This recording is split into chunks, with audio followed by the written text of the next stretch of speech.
तो सबसे पहले हम लोग पढ़ेंगे कि पुष्पीय पौधों में निषेचन यानी पुष्प में निषेचन।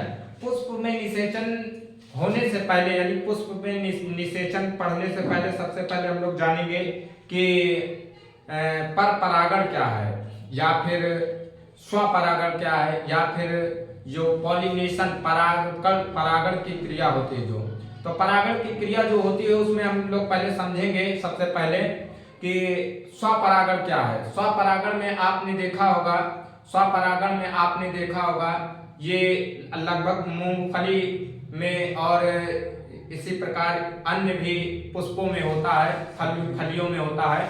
तो स्वपरागण में होता क्या है कि एक ही पुष्प पर, यानी कि मान के चलिए कि ये आपका एक पुष्प है और ये एक ही पुष्प है, इसी पर क्या होता है, इसी में पाया जाता है गाइनोसियम और एंड्रोसियम दोनों पाया जाता है। तो उसमें होता क्या है कि जो पॉलिन ग्रेन होते हैं, ये जो इसमें जो परागकोश होता है, ये परागकोश है। ये क्या है? परागकोश। तो परागकोश के अंदर ही क्या भरे होते हैं? परागकण भरे, तमाम परागकण उपस्थित होते हैं इसके अंदर। होता क्या है कि फिर इसमें ये परागकण किसी भी माध्यम से वो निकलते हैं और अपने ही स्वपरागण बता रहे हैं, स्वपरागण पे अपने ही पुष्प पर और मादा जननांग के स्टिग्मा पर जाकर के, मादा जननांग के स्टिग्मा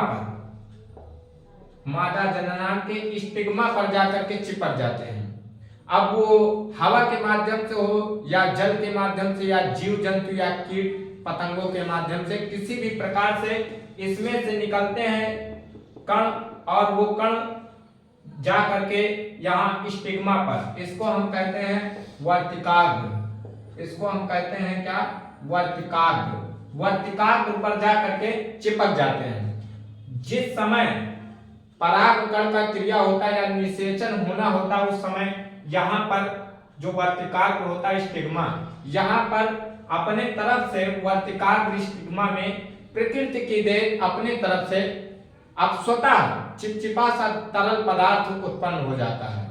और जब उसके बाद ये पराग कण जा करके यहाँ पर चिपक जाएंगे, पहुंच जाएंगे, तो ये फूल जाते हैं।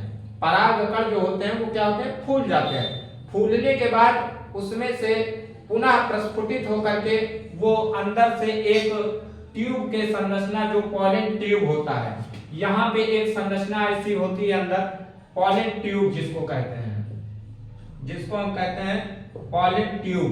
अब पॉलन ट्यूब की सहायता से वो जा करके अंडाशय में और जहां पर बीजांड होता है वहां पर एक जो परागकण पहुंच जाता है। पहुंचने के बाद की जो आगे की प्रक्रिया होती है उसी को हम निषेचन कहते हैं। ये तो हुआ कि स्वपरागण यानी सेल्फ पॉलिनेशन में। अब बात करते हैं कि पर परागण।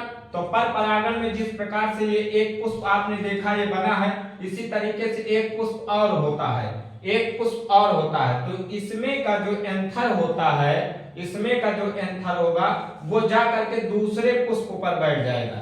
दूसरे पुष्प के वर्तिकाग्र पर पहुंचने की प्रक्रिया को हम क्रॉस पॉलिनेशन कहते हैं, यानी इसी को हम पर परागण कहते हैं। और फिर उसके बाद जब पहुंच जाएगा वर्तिकाग्र पर, तो फिर अपनी उसी गति से उसी अनुसार निषेचन का प्रक्रिया शुरू हो जाता है। अब निषेचन की प्रक्रिया में हम पढ़ेंगे जब यहाँ पर परागकण आया तो आने के बाद पॉलन ट्यूब के माध्यम से यहाँ पर पहुंचा, पॉलन ट्यूब के माध्यम से, और यहाँ पे ये इस पूरे भाग को स्टाइल भी कहते हैं, इस पूरे भाग को हम स्टाइल कहते हैं यानी वर्तिका कहते हैं। और वर्तिका के बीचों बीच से एक पॉलन ट्यूब गुजरा होता है, वो पॉलन ट्यूब अंडाशय तक लेके जाता है और वहीं पर क्या होता है? बीजांड उपस्थित होता है। तो जो नर युग्मक का यानी कि नर युग्मक और इधर जो होता है जिसको हम कहते हैं मादा युग्मक, नर युग्मक और मादा। तो नर युग्मक आपका क्या होता है? परागकण, और इधर आपका क्या होता है? जो अंडाशय होता है, अंडाशय में बीजांड होते हैं, बीजांड।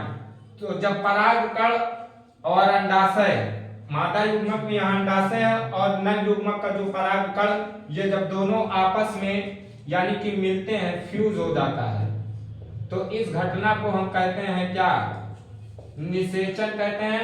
इसी को हम कहते हैं क्या अंग्रेजी में?